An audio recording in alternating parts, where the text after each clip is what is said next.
හිතවතුනි ආයුබෝවන් 2025 ජුනි මාසයේ 20 වෙනිදා හරියටම පසුරු 1:20ට කටුනායක ජාත්‍යන්තර ගුවන්තොටුපළින් ගුවන් යානයක් ශ්‍රී ලංකන් ගුවන් සේවයට අයත් ගුවන් යානයක් චීනයේ ෂැන්ගෝ බලා පිටත් වුණේ පුද්ගලයන් 172 දෙනෙකු සමග.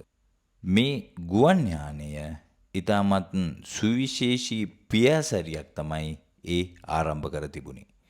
හේතුව මේ ගුවන් යානයේ විශේෂ ගණයේ අපරාධකරුවන් 85 දෙනෙකු සිට තිබෙනවා.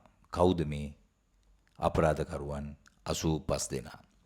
ඔවුන් තමයි ලංකාවේ සිට ක්‍රියාත්මක වූ බරපතල ගණයේ සයිබර් අපරාධවලට සම්බන්ධ චීන ජාතික පුද්ගලයන්, චීන ජාතික අපරාධකරුවන් 85 දෙනා.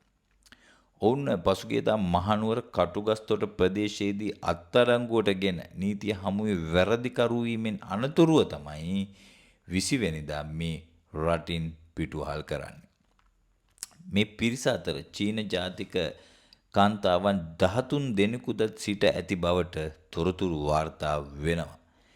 මේ ගුවන් යානය 20 වෙනිදා පසුරු 1:20ට චීනය බලා පිටත් වන්නේ ශ්‍රී ලංකා පොලිස් දෙපාර්තමේන්තුවේ නිලධාරීන් 85 දෙනෙක්. ඒ වගේම ආගමන විගමන දෙපාර්තමේන්තුවේ නිලධාරීන් වගේම ශ්‍රී ලංකන් ගුවන් සේවයේ ආරක්ෂක නිලධාරීන් ගණනාවක් ඇතුළු මේ ගුවන් යානය සඳහා සියලු වියදම් ශ්‍රී ලංකන් ගුවන් යානය සඳහා සියලු වියදම් චීනීය රජය දරා ඇති බවටත් ආගමන දෙපාර්තමේන්තුව සඳහන් කරනවා. මේ අපරාධකරුවන් ලංකාවේ මහනුවර ප්‍රදේශයේ කේන්ද්‍ර කරගනිමින් ක්‍රියාත්මකව සිට ඇති බවටත් තොරතුරු වාර්තා වනවා. ඔවුන් ලංකාවේ නොයෙක් පුද්ගලයන් රවටමින් මෙම සයිබර් අපරාධවලටත් සම්බන්ධ වී ඇති බවට තොරතුරු වාර්තා වෙනවා. මෙම සයිබර් අපරාධකරුවන් ලංකාවේ පිටත් කිරීමත් සමග පිටුවහල් කිරීමත් සමගම ලංකාවේ සයිබර් අපරාධ අඩු වෙයිද? පිළිතුර නැත. ඊටම සරලව කියනවා නම් පිළිතුර නැත යන්න. මොකද තවත් මෙවැනිම සයිබර් අපරාධකරුවන් දහස් ගණනක් මේ වන විට ශ්‍රී ලංකාව තුල ස්ථානගත වෙමින් සයිබර් අපරාධවල නිරත වන බව ඉතාමත් පැහැදිලි තොරතුරු ආරක්ෂක අංශ වෙත මේ වන විට ලැබී තිබෙනවා.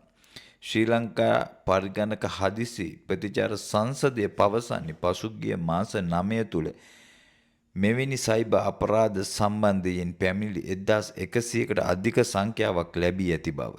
හිතවතුනි, මතක් කළ යුතු සුවිශේෂී කාරණේ තමයි මෙම පැමිණිලි සංඛ්‍යාව 1100කට අධික වුවත් මේ පසුගිය මාස 9 තුල මෙවැනි සිදුවීම් දහස් ගණනක් රට තුල වාර්තා වනවා. නමුත් ඔවුන්ගේ පැමිණිලි කිරීමේ සීමා සහිත බව නිසා වාර්තාවල් වලට යොමුව තිබෙන්නේ පැමිණිලි 1100ට මදක් වැඩි සංඛ්‍යාවක්. සයිබර් අවකාශයේ සැරිසරනවා නම් තෙවන පාර්ශවයකට ඔබ තුලට ඇතුළත් වීමට ලබා දිය යුතු ඉඩකඩ අප ඊටාම අවම කළ යුතුම වෙනවා.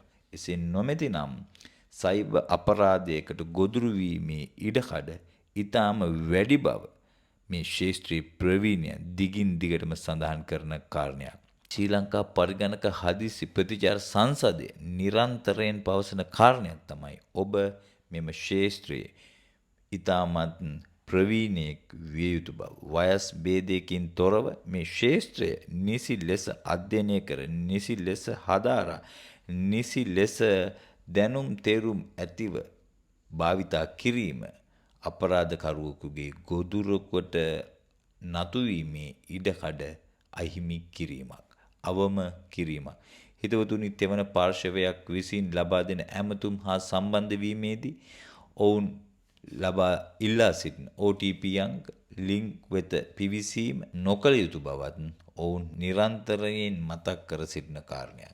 ඔබගේ දැනුම මේ ශාස්ත්‍රය පිළිබඳ හැදෑරීම ඉතාමත් වැදගත්. එබැවින් සයිබර් අපරාධයකට නතු වීම වැළැක්වීම සඳහා ඔබ නිරන්තරයෙන් දැනුමෙන් සන්නද්ධ සිටීම අත්‍යවශ්‍ය කාරණයක්. බොහොම ස්තුතියි.